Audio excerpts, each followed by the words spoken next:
Jennifer Wojcicki. Glad to be part of your family every day. News time is 10 minutes after 7 o'clock here on this Tuesday morning. Top of the morning from the newsroom of Regional Radio and DeWittDailyNews.com. I'm Seth Lawrence with this expanded local newscast brought to you by Baum Chevrolet Buick in Clinton, your Silverado headquarters. And the morning show streams to Facebook and YouTube. It's brought to you by Peterson Insurance, your Pekin insurance agent in Clinton.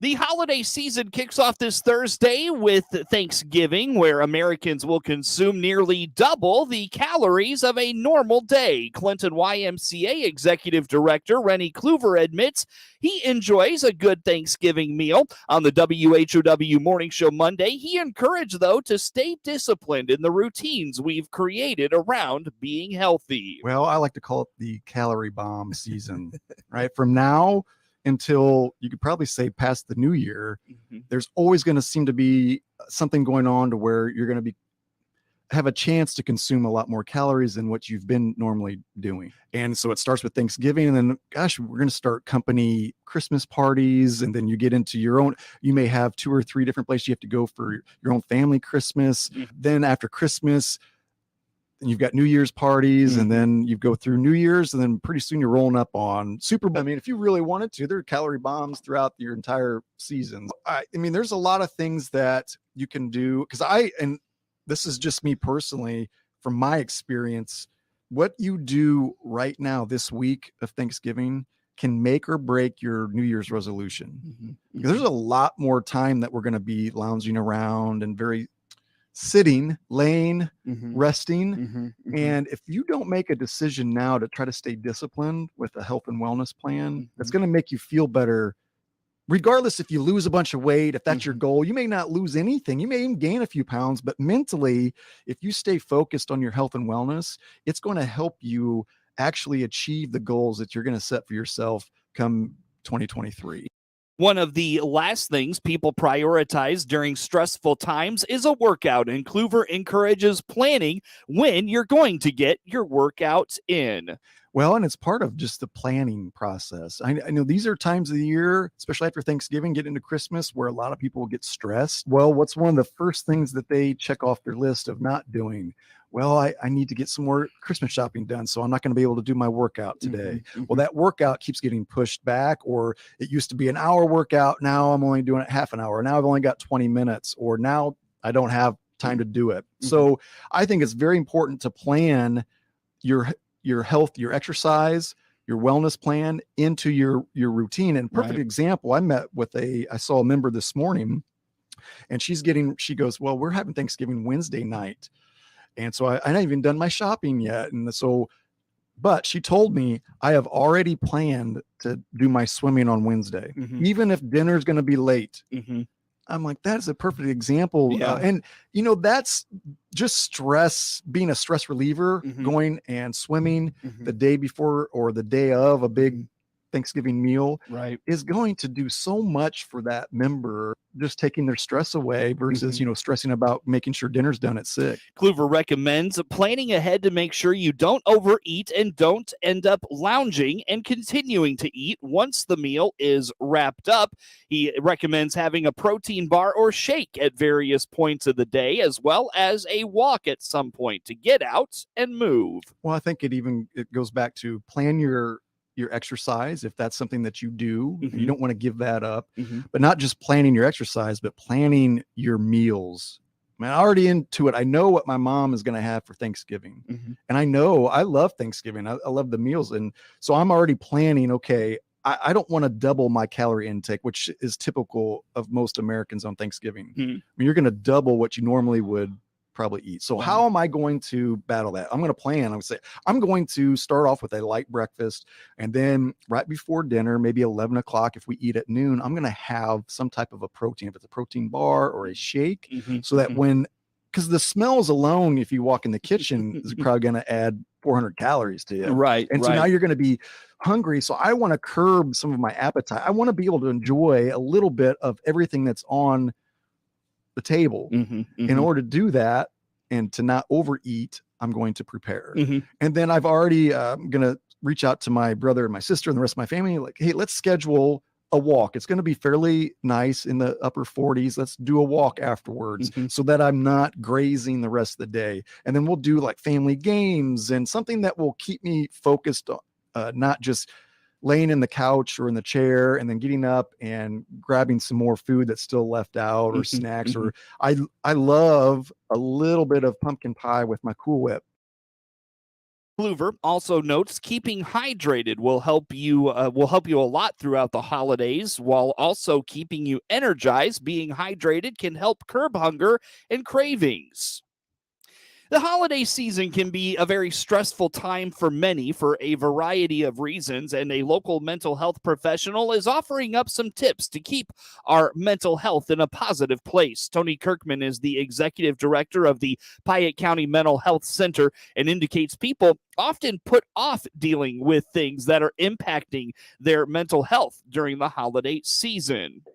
Well, I will tell you, as a mental health professional, it's very interesting how the holidays affect individuals differently. When I used to run private practice, I actually saw a discontinuation of a lot of clients during the holiday season because, for whatever reason, they chose that they didn't want to address their situational or emotional distress because they had the holidays to look forward to. Of this is a time of great rejoicing, a time of being around your support networks, a time of celebration, lots of winter activities. And so you had a portion or a set population of people that said, yeah, I'll address all those issues come January.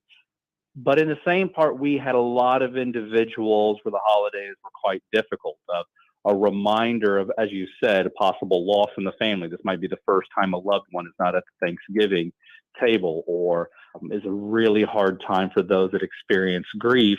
Personally, I lost my father on Christmas Day, and so while I have a young family, and I try to put on the best face for my kids and my family to have a celebration, the holiday does serve as a reminder of that loss too. So with cognitive restructuring, what we're trying to do work with individuals is, I believe your emotions and your body will follow wherever your mind is leading. So if we continue to look pessimistically, negatively, there's an old adage that says people will find what they're looking for.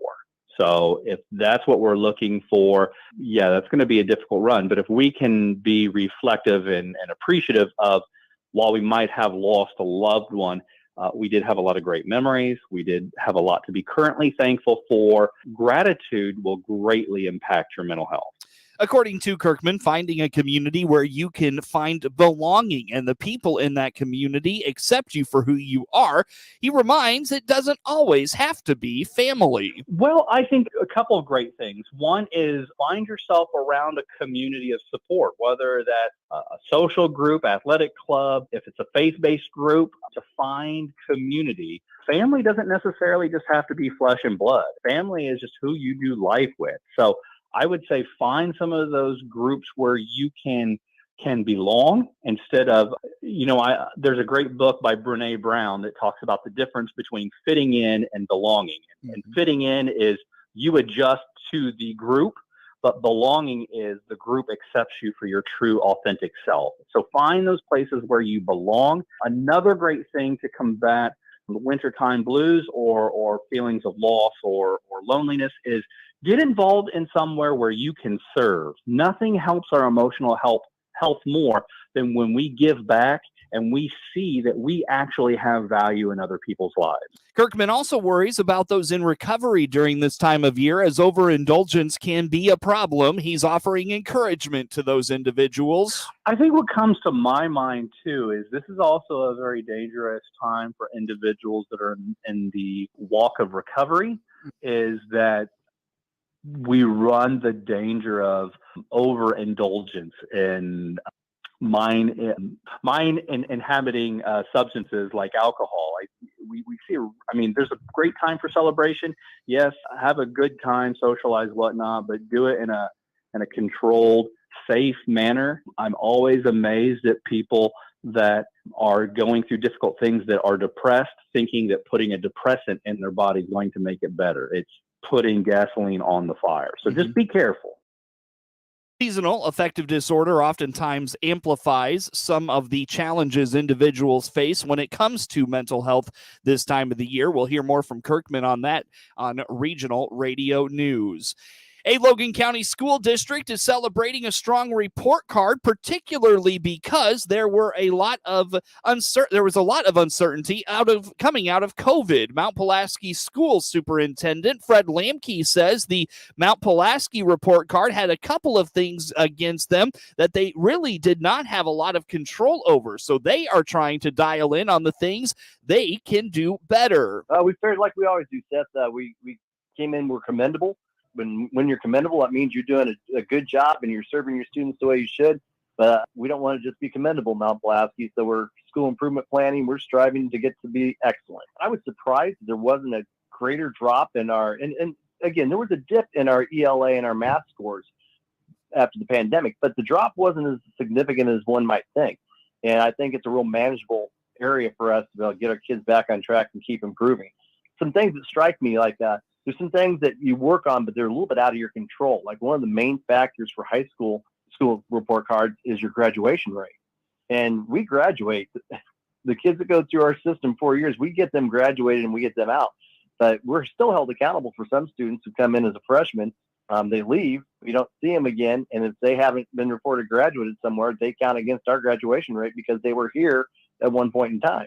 That's a tough thing to work with. Also, special needs students who choose to remain in the school system through their age 22nd birthday, which is something that I'm very supportive of, because they pass their graduation and remain in school. They're considered to be not graduates as well. Oh. So those things end up dinging you on your report card that you really have very little control over. So what we're trying to do is work with ISB to find the things that we can control and how we can work with our students to make sure that we're focusing on the right thing that's going to help them improve. School leaders were a bit anxious over this year's report cards because they had not seen the data since the pandemic started in 2020. Lamke indicates he too is seeking out Mount Pulaski's numbers as soon as he could. Well, I wouldn't lie to you, Seth. I was out there trying to find those scores as soon as I could, because it's one of those things that if for some reason you fell and you weren't commendable, at least, you have to get out in front of that with your community and the media and everybody else. But at the same time, I was really confident that we would fall within that range, because I felt like during the pandemic we did an excellent job of keeping our kids at pace. But overall, because of the changes that have happened in testing just in the last 10 years, they haven't perfected the state testing to the point to where we put a lot of merit into what it does. We focus a lot more on our achievement testing we do through NWEA in our buildings to find out where our students are and how we work our instruction and what we provide for them. So while I know we have to be accountable with our school report card, we're much more focused on the testing that we're doing inside our buildings to guide our instruction and help our students. While proud of the school district, Lamke stresses they are now focusing on improving.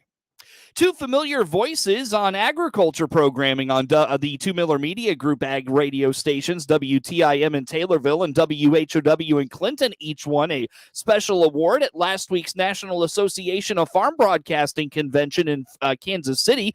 Stu Ellis, host of the long-running daily feature called The Farm Gate, won the Workhorse of the Year award from the NAFB. Ellis has been an advocate for agriculture on the air and in print in Central Illinois for decades. He also helped bring the Farm Progress Show to Decatur at the turn of the century. Ellis earlier this year won the Illinois Agricultural Communicator Excellence in Media Award from the Illinois Soybean Association. Another award winner at last week's NAFB convention in Kansas City was Rita Frazier, Director of Radio for the RFD Radio Network, and another familiar voice on WTIM and WHOW who won the Farm Broadcaster of the Year award.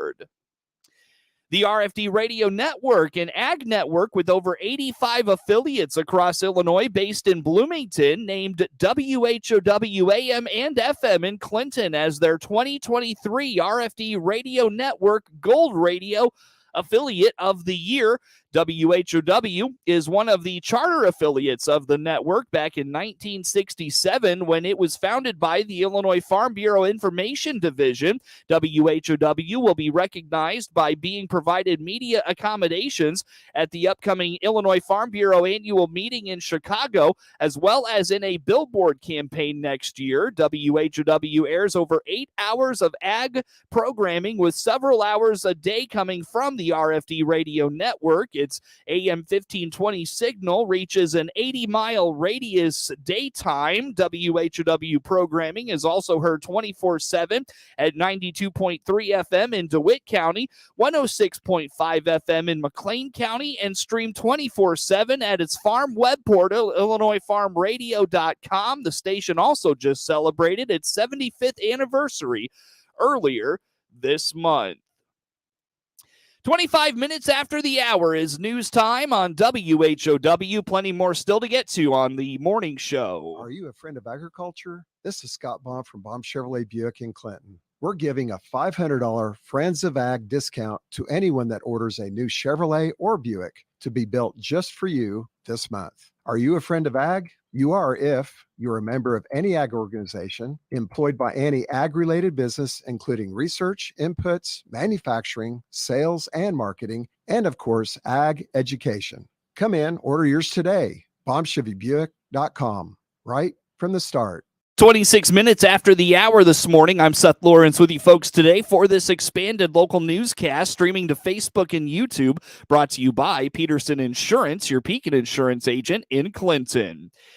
Crop harvesting is nearly complete in Illinois with nearly 6 days suitable for field work. Soybean harvesting is done. Corn is 97% finished, says crop statistician Steve Parn, who looks at winter wheat. For winter wheat in Illinois, 79% of acres have emerged compared to 74% 1 year ago and 87% for the 5-year average. The condition of the winter wheat crop in Illinois was 4% very poor, 6% poor, 55% fair, 28% good, and 7% excellent. That's unchanged from the previous week, and Parn recaps the soybean harvest. For corn, 97% of acres have been harvested. That compares to 96% 1 year ago and 95% normally. Pasture conditions are rated at 42% in good to excellent condition. Average statewide topsoil moisture came in at 12% very short, 19% short, 68% adequate, and 1% surplus.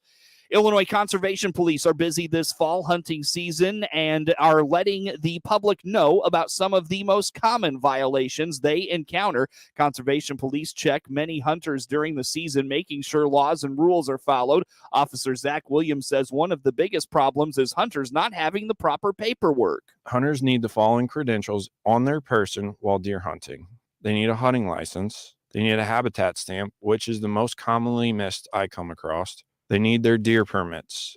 If you're firearm deer hunting, hunters need a valid firearm deer permit and can only hunt the county specified on that deer permit. Williams says other common violations include not wearing the required blaze orange or pink in the field, using an unplugged shotgun, and failing to tag the deer immediately after harvest. Other common hunting violations include not wearing solid blaze orange or blaze pink. During firearm season, hunters are required to wear a cap or hat and 400 square inches, equating to at least a vest of solid blaze orange or solid blaze pink at all times when in the field. Get more at illinois.dnr.gov. The Illinois Department of Public Health is urging families to help protect loved ones from COVID and other illnesses over the Thanksgiving holiday. Besides the basics of covering your cough and sneezes and staying home if you're sick, State Chief Medical Officer Dr. Artie Barnes suggests improving ventilation in your home during large family gatherings. That includes opening windows if possible and using fans to circulate the air. She also recommends HEPA air cleaners. What will happen if you actually used a portable HEPA filter in the dining room? Now, within an hour, and you have 1 extra hour of ventilation, even if you don't have an open window, you can get up to 98% particle clearance.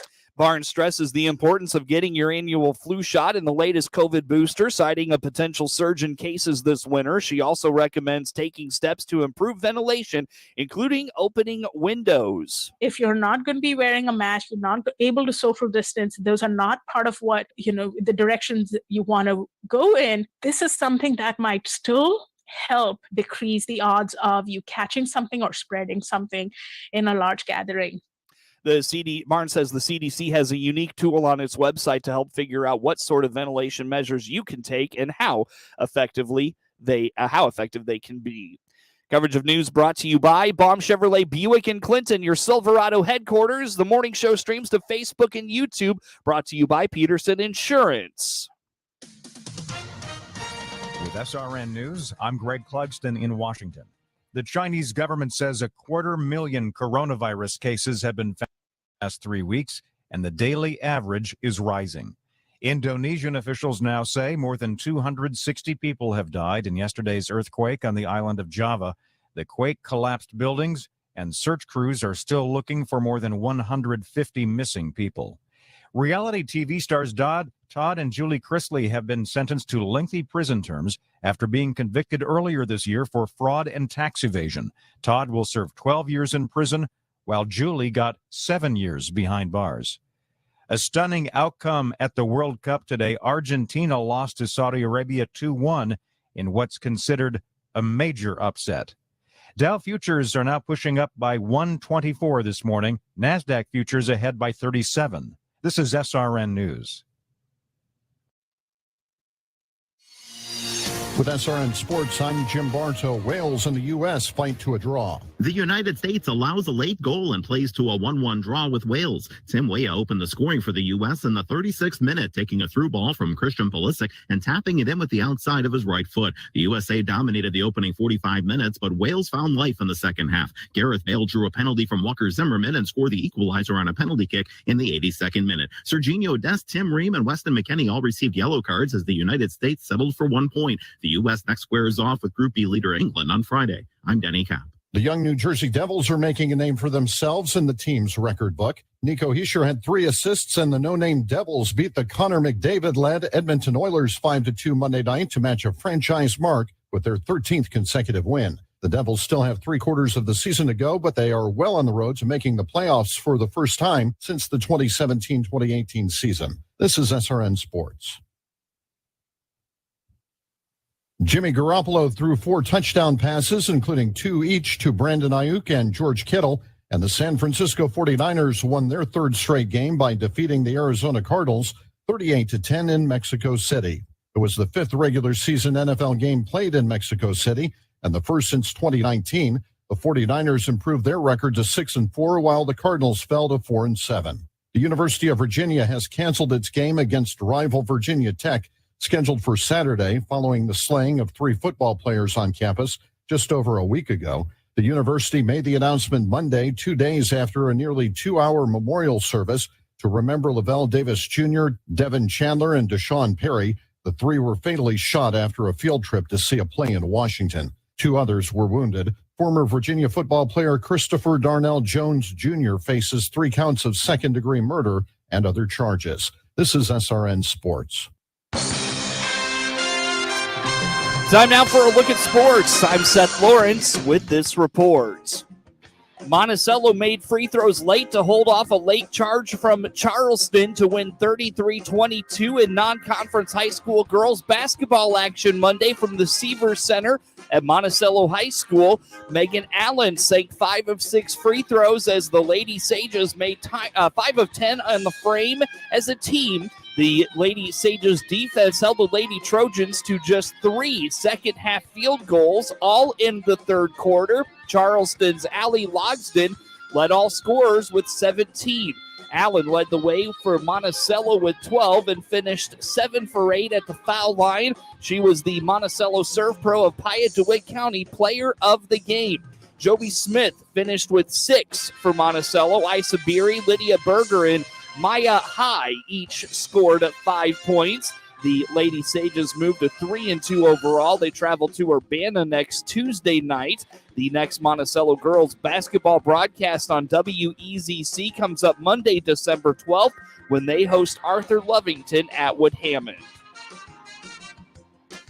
Georgetown Ridge Farm toppled Blue Ridge 44-23 in non-conference high school girls basketball action Monday night from Georgetown. Phoebe Reynolds paced the Lady Knights offense, scoring 13 points.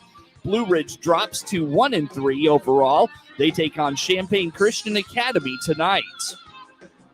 The Monticello Sages state runner-up finish in the Class 2A high school basketball postseason last year was the best finish in school history. But the questions will be abundant coming into the 2022-23 boys basketball season. Coach Kevin Roy says it was an amazing season, but now it's in the past and it's time to prepare for the season ahead. You know, it was a great experience. It was fun. You know, it did seem like the season just ended, and when we're picking up and starting again. But the bottom line is, you know, that's in the past. Now we're moving forward, and we got a new group of young men that we're working with, and they're working hard in practice. And it's just onward and upward and trying to get better from where we're at right now. Graduating nearly all of its production from last year's team that included 7 seniors, Coach Roy indicates they've been using the summer and preseason practice schedule to find an identity and cohesion. With this group, we're just trying to develop what our identity is. You know, we're trying to figure out some roles and some responsibilities. We bring back Will Ross, who was able to give us the varsity minutes last year.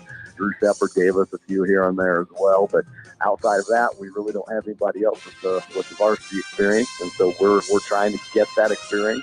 They're working hard in practice and working on our defensive philosophies and how we defend situations. And, you know, offensively, we're working on spacing and ball movement. And I just call it the Monticello basketball way. You know, we're working at becoming understanding and playing together as a team the Monticello basketball way. Monticello was in an advantageous position last year with nearly its entire core being seniors, including its 6th and sometimes 7th player off the bench being seniors. Coach Roy points out they're going to have 4 seniors this year, just a few juniors, but a very strong sophomore class they'll be able to turn to. You're right. We've got about 4 seniors this year, so not the 7 that we had last year, and that's okay. But we give opportunity for other guys. We got a few juniors as well, and then we've got some sophomores. We really like our sophomore class, and the kids that are in there that are working hard, and we'll be expecting to use some minutes from some guys from that sophomore class. As far as rotations and who's going to get what minutes, you know, that's going to be determined on game situations and, you know, kids earning those minutes and proving themselves in practice. Now, I do like our balance as far as the mix of the kids and as far as being able to look to the future and getting kids minutes and starting to build where, you know, it was hard to do last year with our 7 seniors because they were such a good team and they all contributed so much. It was hard to get the younger guys few minutes to continue to grow and to build for this year. So in that sense, I feel like we're probably a little bit behind for varsity experience-wise, but I'm excited where we're at, and I'm looking forward to the future. Coach Roy calls this group great kids and enjoys being around them. Monticello starts the season a little banged up with a few injuries to some of its expected regulars. The Sages open the season with an Illini Prairie Conference Sangamo Conference Challenge satellite as they take on 4 Sangamo teams. In its first 6 games, they host Pleasant Plains tonight for a matchup at home against Riverton next Tuesday. Game time tonight opposite Pleasant Plains is 7 p.m. Hear the action on 95.9 FM WEZC and online at DeWittDailyNews.com. KJ Williams scored 33 points and grabbed 8 rebounds as LSU beat Illinois State 77-61 Monday night in the opening game of the Cayman Islands Classic. LSU led 45-18 at the break, its largest halftime lead away from home since a 47-20 advantage at Tennessee. In February 2015, Illinois State was just 1 of 13 from 3 in the first half and had 10 turnovers. Williams was 13 of 19 shooting, mostly in the paint for his 4th highest scoring output of his career. He scored 39 last February at Tennessee State. Adam Miller had 13 points. Cam Hayes scored 10 for the 4-0 Tigers, who attempted 16 more free throws than ISU and out-rebounded the Redbirds 35-25. Darius Burford had 17, Seneca Knight scored 14, and Colton Sandage added 12 points for ISU, who dropped to 2-3 and turned it over 19 times. Zach LaVine scored 22 points. DeMar DeRozan had 28 as the Chicago Bulls stopped Boston's 9-game win streak, beating the Celtics 121-107 Monday night. Patrick Williams scored a season-high 17, and the Bulls made it look rather easy against a team that's 13-4. They led by 13 at the half, got it up to 21 in the third, and withstood a push to come away with the win after dropping 4 straight and 5 of 6. Levine was coming off what might have been the worst performance of his career. The two-time All-Star was 1 of 14 with just 4 points against Orlando Friday and got benched for the final 3 minutes and 43 seconds. But again, against Boston, he was 8 of 20 from the field and made 5 3-pointers. He also scored 9 points in the fourth quarter. DeRozan, who had 41 in the previous game, had 8 in a span of just over a minute. Late in the third, he also spun and fed Alex Caruso for a reverse layup that made it 116-101 with just under 3 minutes left in the game. Jason Tatum led Boston with 28, Jaylen Brown had 25, and Malcolm Brogdon finished with 23 points, who went 5 of 6 from distance. The Bulls will visit the Bucks on Wednesday. Justin Falk had a power play goal late in the third period as the St. Louis Blues extended their winning streak to 7 games with a 3-1 victory over the Anaheim Ducks Monday night. Falk's goal snapped a 1-all tie with 4:13 left in the game. The Blues' winning streak is the longest in NHL history, immediately following a losing streak of 8 games or more in regulation. Noel Asiari scored in the first period and added an empty netter to seal the win. Jordan Bennington made 27 saves for St. Louis, who beat the Ducks on Saturday night at the Enterprise Center. Cam Fowler scored. John Gibson had 24 saves for the Ducks, who have lost 6 of their last 7. Asiari gave the Blues the lead just 11 seconds into the game. Braden Shen set it up by stealing the puck from Fowler and fed it to a wide-open Asiari in front of the net. The Blues will visit Buffalo on Wednesday. Get sports anytime from your computer or mobile device at DeWittDailyNews.com.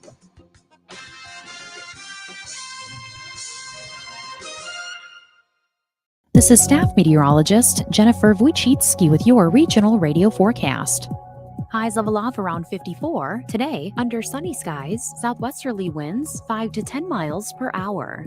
Clear skies again. Tonight, lows around 31. Mainly sunny skies. Tomorrow, daytime highs approaching 58. Mid-50s Thursday, upper 40s by Friday. Hear weather twice an hour or online anytime at DeWittDailyNews.com. Currently, it's 25. Hello again, everyone. This is Stu Ellis, swinging open the farm gate for you once again today. Well, soybeans are making quite a story for themselves. Ended up this past week as a risk premium was added back to the futures contracts. And much of the premium that had been in the futures market had been removed as forecasts for South American production increased, but ongoing hot, dry conditions in parts of both Brazil and Argentina may reduce the crop sizes. And so if you see any weather forecasts for Brazil or Argentina, keep following those, because that might indicate that there are some weather problems that might hurt the yield down there this growing season. And even with this overall production, will still be much larger than last year and will pressure U.S. sales.